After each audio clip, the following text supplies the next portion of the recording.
Assalomu alaykum hammaga, hurmatli traderlar. Bugun registratsiya qilish tartibini tushuntirib beraman sizlarga. Endi video tushuntirib bering, video oling deganga. Xo'p, video qilib chiqaramiz buni. Xo'p, bu Telegram kanalimiz bizni, pastki chiziqcha operator. Bu yerda mana link turibdi, ya'ni lichkam. Xo'p, bu yerda ko'rib turganingizdek, birinchi siz Rossiya territoriyasida bo'ladigan bo'lsangiz, Rossiyaning ichida bo'ladigan bo'lsangiz, qayerda bo'lishidan qat'iy nazar Rossiyaning ichida bo'lsangiz, xo'p, birinchidagini bosasiz havolani. Agar siz Rossiyadan tashqari boshqa davlatlar, qayerda bo'lishidan qat'iy nazar Rossiyadan boshqa davlatlarda bo'lsangiz, ikkinchidagini bosasiz. Sizda agar iPhone bo'ladigan bo'lsa, ya'ni iOS, uchinchidagi havolani bosamiz. Bizga kerakli bo'ladigan ikkinchidagi, chunki biz Rossiya davlatida emasmiz, boshqa davlatda, ya'ni O'zbekistondamiz. Xo'p, registratsiya bo'limi mana shunaqa o'yinga chiqadi. Registratsiyaga bosamiz. Bu yerdan biz o'zimizga kerakli akkauntni ochishimiz kerak. Ya'ni biz bosishimiz mumkin. Mana bu yerda Gmail, Google'ni bosamiz va bu yerda bizda akkaunt ko'rsatadi, akkauntlarni. Xo'p, akkauntga bir bosamiz, sразу akkauntga bosganingizdan kirib ketadi. Xo'p, bizga hozir bu kerak emas, chunki sababi yana bitta yo'li bor, uni ham tushuntirib beraman. Xo'p, yana bosamiz qaytadan mana bosdik. Registratsiyaga bosamiz. Registratsiyaga bosgandan keyin siz обязательно e'tibor bering. Xo'p, bir kishi shunaqa qilib adashib qo'ygan. Bu yerga o'zingizda bor Gmailni kirgizish kerak. Ya'ni bu yerda o'zingizda bor Gmailni kirgizishingiz kerak. Mana Gmail bo'limiga kirasiz. Yuqoridagi mana N harfi bor. O'ng burchakda yuqorida. Endi bosasiz. Bu yerda sizni Gmailingiz ko'rinib turibdi. Noma'lum 437.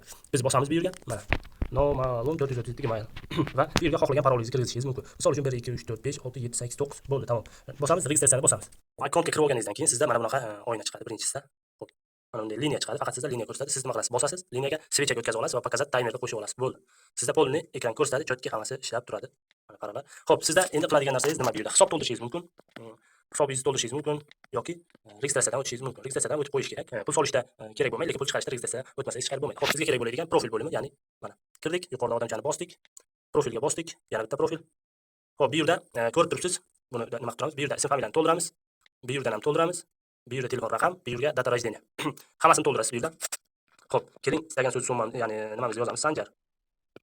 Sanjar Boboqulov. Sanjar Boboqulov degan inson bor. Xo'p, bosdik, buni bosamiz обязательно, buni ham bosamiz обязательно.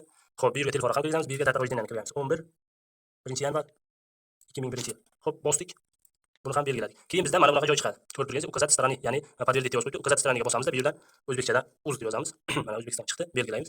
Bularni qilib bo'lgandan keyin обязательно mana buni qilishingiz kerak. Bu O'zbekiston tanlashdan ham oldin, ya'ni переслать tugmasini bosishimiz kerak. Mana bu переслать. Bosamiz. Переслать mana aka. Ссылка уже отправлен dedi. Endi biz nima qilamiz? Bundan chiqamizdan biz o'zimizda akkauntimizga kiramiz mana aka. Yuqorida подтвердить свою почту chiqadi. Подтвердить свою почту, ya'ni bu yerda подтвердить bosamiz. Подтвердить bosamiz. Agar bizda mana shunaqa aholi akkaunt ochmagan bo'lsa, biz boyaga tergan login parolimizni voidini bosamiz yuqorida. Voidini bosib, bu yerdan o'sha login parolni qaytadan teramiz. Ya'ni parol teriladi, voidini bosasiz. Voidini bosganingiz mana bunaqa oyna chiqadi, ya'ni o'zingiz, ya'ni akkauntingiz. Bu yerdan qaytadan chiqib ketamiz. Bundan chiqib ketib подтвердить yana bir marta bosamiz. Chunki hozir biz kirib oldik o'zingiz akkauntingizga. Endi bu yerdan подтвердить yana bir marta bosganingizda mana успешно ваш email verifikatsiya, ya'ni email verifikatsiya bo'ldi. Endi qiladigan ishimiz mana указать страну degan joyi. Указать страnuda kiruvchi harfda uz yozsak bo'ldi. Подтвердить bosamiz. Xo'p, подтвердить bosgandan so'ng подтвердить bosganingizdan keyin согласение начала mana aka. Согласить и продолжить bosamiz. Bu yerda mana пройдите проверка быстрее sub ID. Buni o'chirib qo'yishingiz kerak. Обязательно buni o'chirib qo'yish. Yoqib qo'ysangiz sizda ya'ni ошибка beradi. Xo'p, o'chirib qo'yamiz buni обязательно verifikatsiya, начать verifikatsiyani bosamiz. Endi bizda qiladigan ishimiz bu yerdan tanlaymiz. Tip dokument. Dokumentimiz ID karta qo'yamiz. Biz endi O'zbekiston fuqarosimiz, ID karta qo'yishimiz kerak.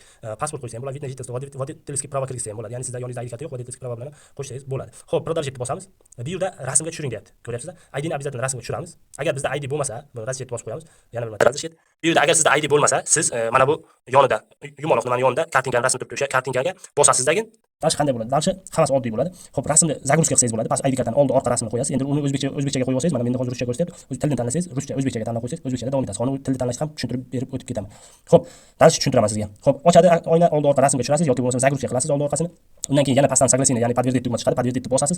Undan so'ng yuzingizni rasmga tushirasiz. Face ID qiladi, ya'ni yuzingizni rasmga tushirasiz, ko'rsatasiz. Ekranga yaqin kelib, uzoq kelib, o'zi aytib turadi hammasini. Bu yoqqa o'ngga, chapga, yuqoriga, pastga qara deb. Ularni bajarasiz. Bajarib bo'lganingizdan keyin отправить bosiladi. Undan so'ng o'zi sizda verifikatsiya mana bu chiqadi. Bitta обновление, ya'ni yuqorini bir tortib обновление berib yuborasiz. Mana bunaqa qilib sizda уже verifikatsiya, o'sha joy verifikatsiyani chiqadi. Xo'p, bizga endi nima kerak bo'ladi? Bizda tilni tanlash degan joyda bu yerda o'zbek tili bor. Mana o'zbek tilini qo'yib olamiz va o'zbekcha hammasini bajarib bersak bo'ladi.